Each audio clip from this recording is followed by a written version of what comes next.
Wow, Liton Kumar দাসের বিশাল বড় ছক্কা দেখে গ্যালারি থেকে রীতিমতো অবাক সুন্দরী তরুণীরা।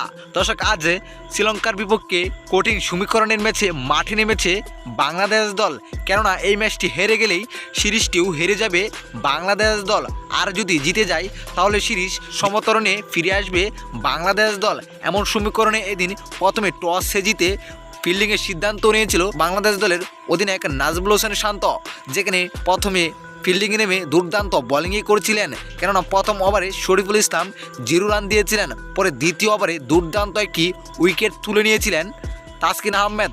পরে এখান থেকে দুর্দান্ত পার্টনারশিপ করে বসেন শ্রীলঙ্কা। তবে শেষ পর্যন্ত শ্রীলঙ্কাকে 165তেই আটকে দেয় বাংলাদেশ দল। এ রানের জবাবে ব্যাটিংয়ে নেমে অফিলিংয়েই রীতিমতো ব্যাটিং তাণ্ডব চালিয়েছেন সৌম্য সরকার ও লিটন কুমার দাস, যেখানে পাওয়ার প্লের মধ্যে কোনো উইকেট না হারিয়ে 63 রান তুলেছিল বাংলাদেশ দল। ফলে পাওয়ার প্লে চলে গেলে 7 নম্বর ওভারে ক্যাচ আউট হয়ে টেবিলে ফিরে যান সৌম্য সরকার। তবে এখান থেকে অবিশ্বাস্য ব্যাটিং তাণ্ডব চালাচ্ছে লিটন কুমার দাস, যেখানে 9 নম্বর ওভারে বিশাল একটি ছক্কা মারেন লিটন কুমার দাস। আর লিটন কুমার দাসের এমন ছক্কা দেখে রীতিমতো গ্যালারি থেকে অবাক সুন্দরী তরুণীরা।